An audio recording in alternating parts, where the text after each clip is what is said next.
This is pork chops with tomato ginger curry.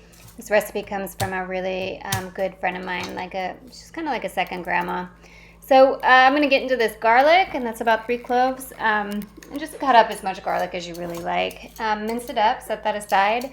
Grab a piece of ginger, and you want that to be firm, not a lot of knobs. That's just going to make your life easier. You can peel it with a vegetable peeler, a paring knife, or a spoon. Then zest it with a microplane zester. You can mince it as well, but this makes it really like a nice fine ginger. I've got some, I ordered pork chops with the bone in, but I got boneless and I didn't know, so this recipe works for both bone in and boneless. I have 4 big, thick chops, and boneless is nice because I actually like them thin, so I'm going to cut a couple of them thin, leave 2 thick, and you can cook them thick or thin or whatever. Dry them off completely, and salt and pepper. You'll see that the 2 on the right that I have, they've got a little bit of the dark meat in there, and that's going to cook a little bit different, but that's life. That's a little bit of the tenderloin, and it's going to be very tender and delicious. So moving over to the stovetop, I've got a 12-inch nonstick skillet. You can use any skillet you like. 12 inches fits 6 pieces of meat generally pretty well, so that'll fit right in there. And those are the two thickest pieces in the back, and they'll cook a little bit longer. So I've got a little vegetable oil on the bottom, and I'm going to sear these for about 2 minutes. It would be more if it had the bone in, and it might be more if it was thicker. So that's 2 minutes for these little guys. And I can see that they're starting to curl a little bit, so I'm going to push on them a little bit, but I'm not trying to push any liquid out. I'm just trying to get a sear on the actual skin. So that went a little bit longer for those thicker ones, but 2 to 3 minutes, but you're just looking for that brown color. So cook that again on the other side for 2 to 3 minutes, and that has passed. You can't see it, but I can. And I'm going to set it aside on a plate.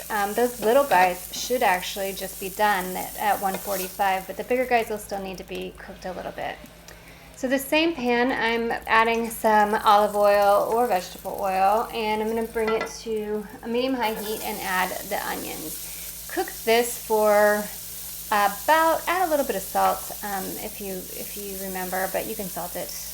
The sauce, the fond in the pan will have a little bit of salt. Cook that for 3 to 4 minutes, or until they're a little translucent, a little brown, whatever you like. Add a little bit of garlic and cook that 1 to 2 minutes, or until fragrance. You might need to add some more oil along the way if it's dry. Add the ginger, and then that will be sticky and dry, so I always like to add a little bit more oil there too. And I cook that until it's fragrant, another 1 to 2 minutes. So stir it all around. I'm going to add the dry herbs and spices. So all the curry powder and the salt, you want that to mix up into the onions before you add the tomato paste. It just makes stirring, it makes life just easier. So add the sticky tomato paste, and you're going to stir that up. It's going to look very clumpy, but you want to get that all stirred in before you slowly stir in the water. So the water, like I said, don't add it all at once. Just start to integrate it, love on it. Take your time. It doesn't take that long. So we're going to bring that to a boil and cover it, and then reduce the heat to a simmer, cover it, cook it for about 10 minutes. At that point, you don't want to put the thin pork chops in if you have them, but the thick ones will go in. Never forget to taste it, add salt to taste. Throw in the big pork chops, and go ahead and cook that for about 2 minutes on each side, so 4 minutes total, but turn it halfway through. At that point, you're going to turn off the heat once you know that those bigger chops, and all of the chops actually, have an internal temperature of 145, or the juices run clear when they're done. You're going to throw in all the chops, any of the juices, stir it all together, and serve it.